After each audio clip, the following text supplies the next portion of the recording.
So today, I'm going to teach you how to make hamburgers. Now, we're going to be using some spices. This is some spicy Tony sauce. This is some steak sauce, steak powder stuff, you know. Got some salt and pepper. We got some sea salt. I like to put bacon, so we got some bacon cut to the right size. And oil, since we're going to be frying them on the stove. So first what you want to do, we use a smaller one for bacon. We use a cast iron pan. So you want to sit that on there.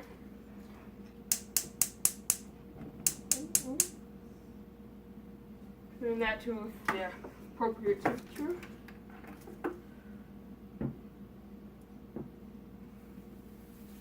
Put a decent amount of oil in there so the pan is covered. You might have to like squish it around some.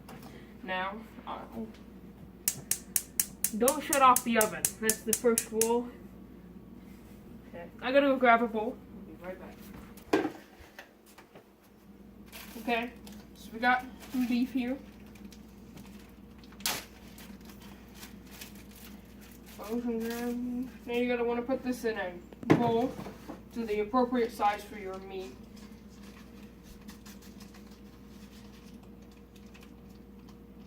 This is still kind of frozen, so.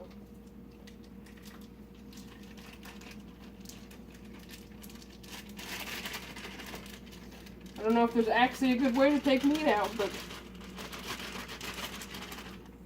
probably better than that. Okay? So now you want to take, first, you want to add some of your Tony's spice sauce, because it adds a lot more flavor. I want to take my camera off for this. Just drop that on the ground. And you're going to want to mix it all up together until you really can't see the sauce anymore. And then you're going to want to put some more. Okay. And about if you sprinkle on there about 2 times. Oh, that stuff will make you sneeze. And you want to add some salt, some pepper. I always just like to add this stuff. It's my favorite. Some seasoned salt. And then you want to mix that all up. And while you're doing this, your oil should be heating up. So we can now make the appropriate size patty. And we're making enough for about, I don't know, 3 people. Wasn't a full package hamburger.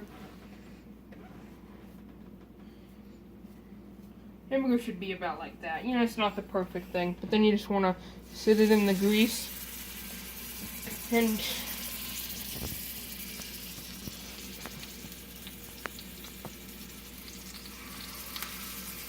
I don't know how thick hamburgers can be.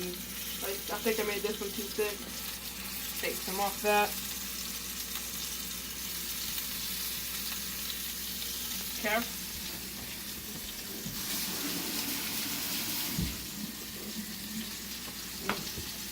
Move the bowl out of the way. I think it needs a little bit more oil.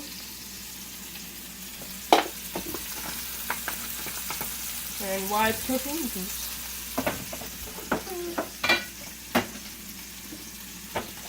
okay. And then get ready, and you probably want to have a spatula. Which is a good one is when it doesn't have holes, because the meat won't squish up through it.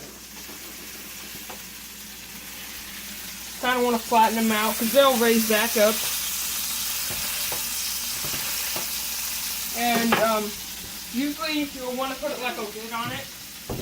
But in this case, I can't because it's cast iron, which would make it cook faster.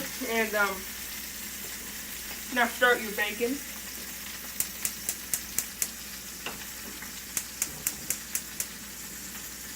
Now you don't want to put that too high, but you probably want 2 pieces of bacon per hamburger, and you try to fit as many as you can. In this case, you can only fit about 3.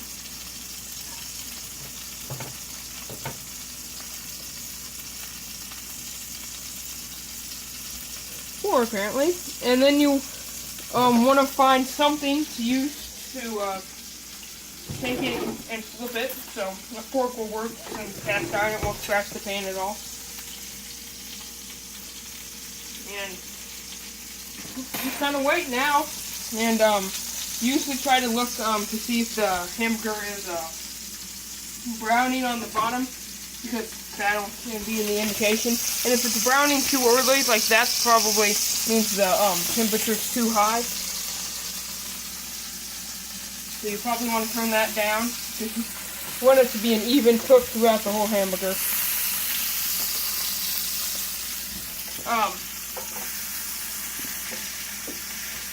So you probably would want cheese, unless you don't like that. In this case, you don't have to put any. You just want to squish them back down. And you can grab some more stuff and put the bowls in the sink.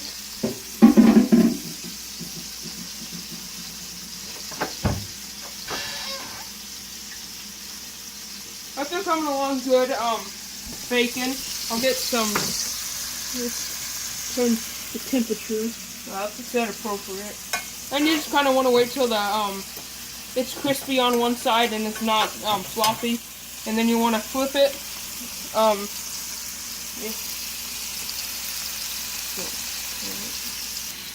So you want to find the appropriate knife if this will work. And you want to grab a cutting board. And I like to put Velveeta on mine, so we'll just open up the best artificial cheese in America. You got some Velveeta here, the one thing that everyone doesn't really need. Okay. Now, you don't want to cut the Velveeta too thick, because when there's a difference between too much cheese and not enough. This piece probably isn't even good. Just get it out of here. Let's move on to this better piece. Oh yeah, that's what you want. Got 3 hamburgers. Okay, we got 3 slices. You just want to take the tinsel, wrap the Velveeta back up, sit it back in. Bop. Bop. Clean up your mess. I'm just going to scrape it all on here. Throw that away. Just take your 3 pieces of cheese and sit aside, and we can check out the bacon. Yeah, that one's not about done. Bacon's cooking kind of slow. But they're getting there. Okay, the hamburgers. Might want to turn that up a little. But, everything should get done about the right time. You want them to be pretty brown on the bottom and top. Like, about like that should be good. But you want that to be on both sides. And you probably want to take a chunk off of one, just a small chunk, to make sure there's no red meat left in it. Because no one wants to get sick, but...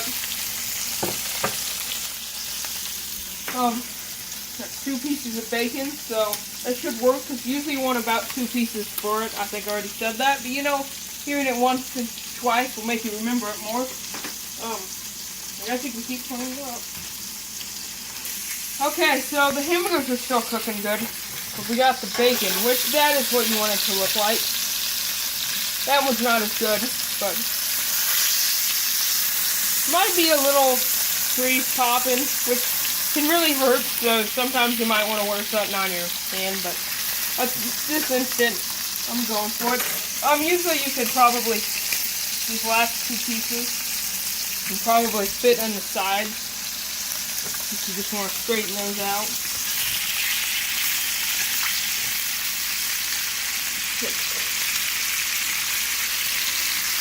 Then you just want to keep waiting.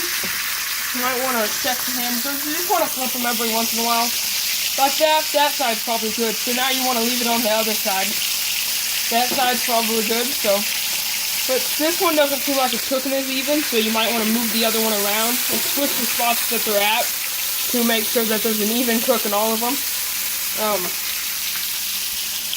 And yeah, the grease will kind of get everywhere, so the cleaning up process will never be fun.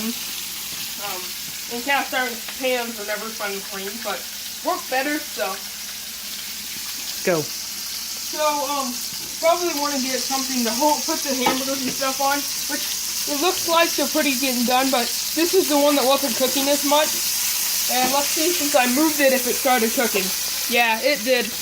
And you probably want to give them a squish. And if you see like any redness come out, there's probably still kind of blood in there. And like,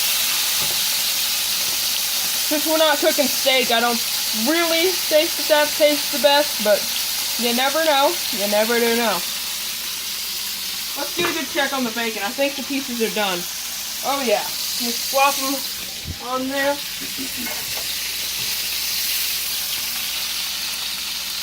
This is what you don't want to do. Don't do that. Ever.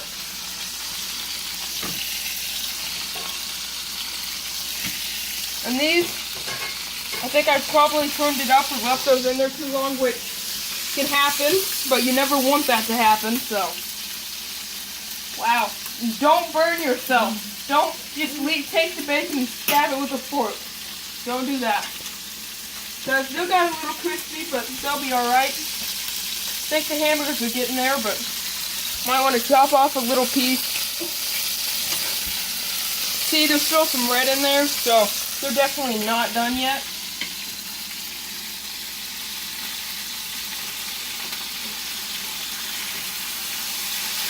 And then you want to move them around again because they're not all getting even cooked, so you'll just kind of want to squish them around. In which case, I think I probably put too much oil, which is why it would be popping so much. But that's alright. I think the last two pieces of bacon are getting, oh yeah, those are a lot better pieces.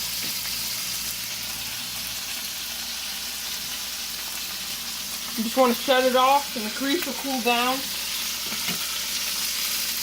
And the hamburgers are getting close to being done. They don't take very long. I mean, 10 to 15, 20 minutes, depending on how you cook them. On the grill usually does taste better, but in which case it was rainy outside and I'm too lazy. So this is what we end up with.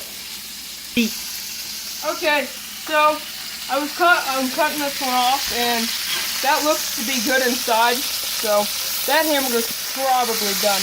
This is the one that we first cut. Oh yeah, it's good. That one could use a little bit longer, but usually if you just kind of, that'll help a lot. Since it's thinner, the heat will go in it faster, which I'm sure we all know that. But you know, doing it once and twice doesn't do much, like I already said.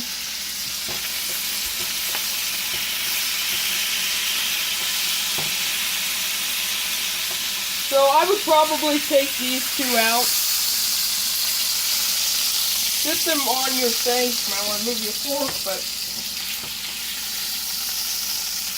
this will just help soak up the grease and stuff. And then you want to put your cheese on there, which might.